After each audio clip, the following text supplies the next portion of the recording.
So today I'm doing the driver's side rear brake pads on my Audi SQ5. Okay, got the wheel off. There it is. It's pretty heavy. And here's the caliper. So from other videos that I've seen online, and excuse me, this is with my mobile phone. You've got to remove these two bolts, the 13mm, and you have to hold the front part of it with a spanner and remove the back part. Then that lifts up this. Put the phone down for a sec.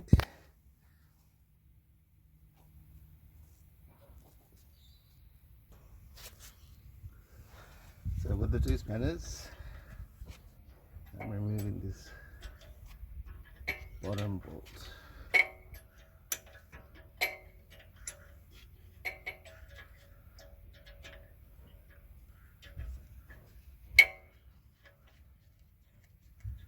And it comes out like so.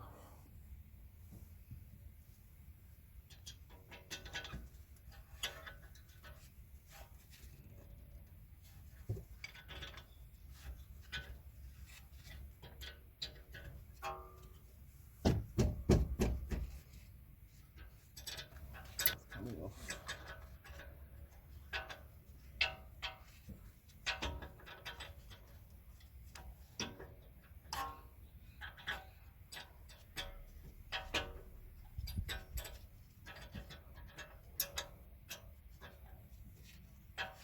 This bolt's a bit longer. I'll pause it. Okay, so once that's off, this should just lift up. So I've got the top part off. I can just put it to the side here. I'm just thinking, I wonder if I need to remove this, if I can just get this off without taking the whole thing out. Let's have a go. These pads are in much worse shape than the other ones. Well, they come out quite easily. I think putting it back is going to be a challenge. I'll probably have to remove the fitting.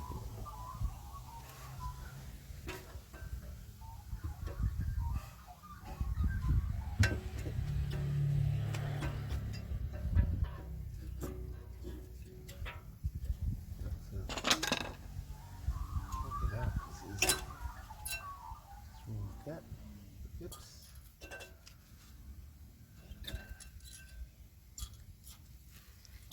You can see they were pretty worn out. So these are the new ones that I bought on eBay, Brembo. Now last night I took this whole armchair off. But today I'm going to see if I can do it without doing it. Save a bit of time. The clip goes on easy enough. And that's in place. Make sure it's not touching the disc. Yeah. And this side as well.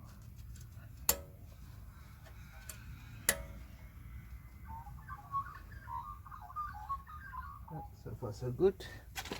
And now I guess the tricky part, see if I can get these in. Oh, gee, that was much easier than what I did yesterday.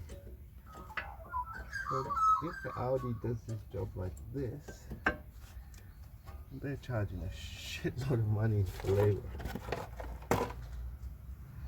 So now I've got to wind the piston back, remove this housing on the back, and it's just two screws. Wind back the electronic handbrake, and you're set. then you can push the piston back quite easily. So I'll pause and I'll get that done now. So I'm not sure how well you're going to see this, but you've got to remove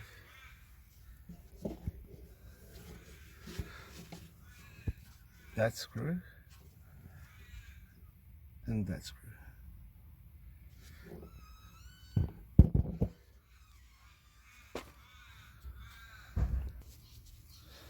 So once you take those screws off,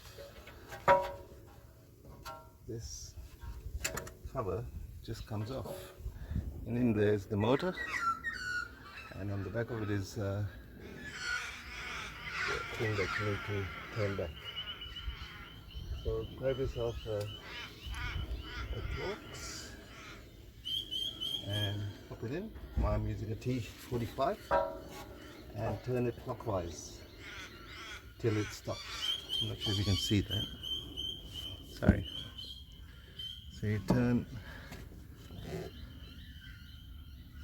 that clockwise, and it turned quite a bit because I think my pads are so low. And inside the car I've actually just got it off the park brake. It's in neutral, plus I've turned the electronic handbrake off so it isn't engaged. Okay, turning, turning, turning, turning.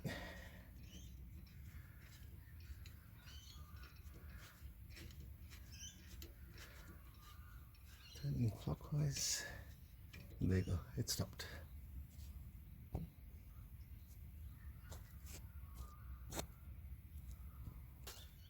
So I just thought I'd quickly pre-warn you. If you can see this Allen nut here, I've had to put a washer on it because when I put the housing back, I hadn't seated it fully in, and I thought that screwing the nuts in on either side with my Torx impact driver, it would just bed itself in and sit flush, but it didn't.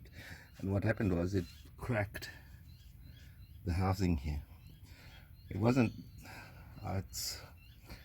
it wasn't too bad, it hadn't come completely away, but I've used this washer to press the bit that's cracked against the housing, so hopefully that's going to hold. It's just the handbrake, so I'm not overly stressed about it. And so as you all know, brake fluid can be pretty damaging to paint, so make sure you've got a towel around. Get your container securely in place. And again, in my car, it's under the hood here. Just lift it up gently and spill bits and pieces here and there. Get the container ready.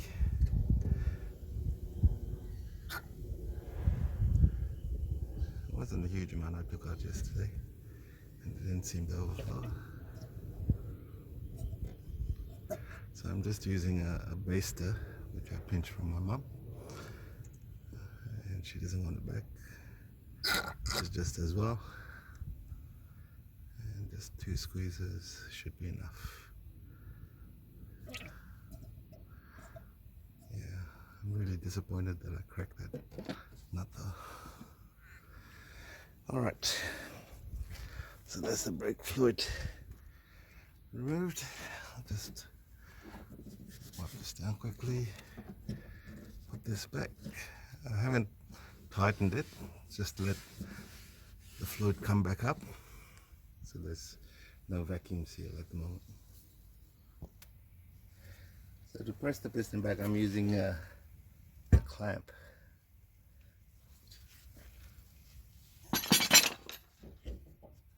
The way I did it this way. Let's get this in a comfy spot like that. Just check that you can see it.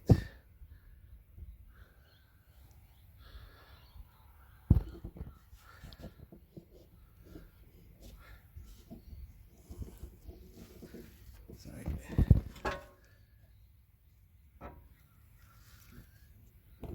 Yep.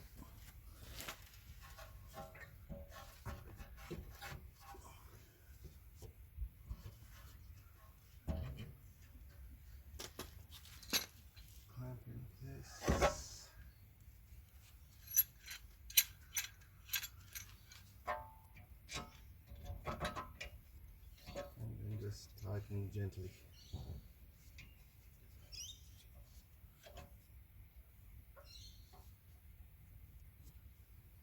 And bingo.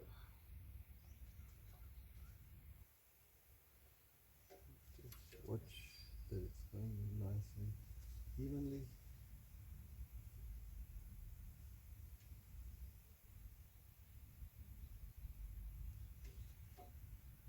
Check the fit. And compress more if there need be.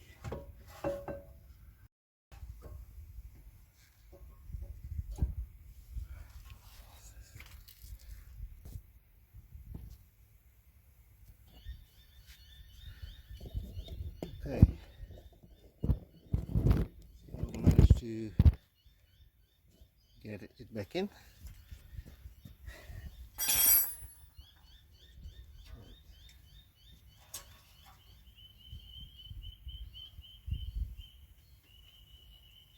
Put the bolts back. The electric cable back in. Tighten everything up. Should be good to go.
Don't forget to put the cable in, electronics.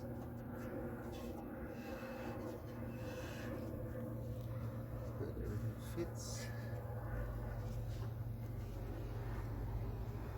Turns. Just do a quick. So I've put the wheel back on. Just got to put the little covers on top of the wheel nuts. Give it a spin. That all works. And hope you enjoyed the video. Mistakes and all, and sorry it took a bit long. I'll try and edit this so it's not so painful and just keep the important bits. And thank you for watching.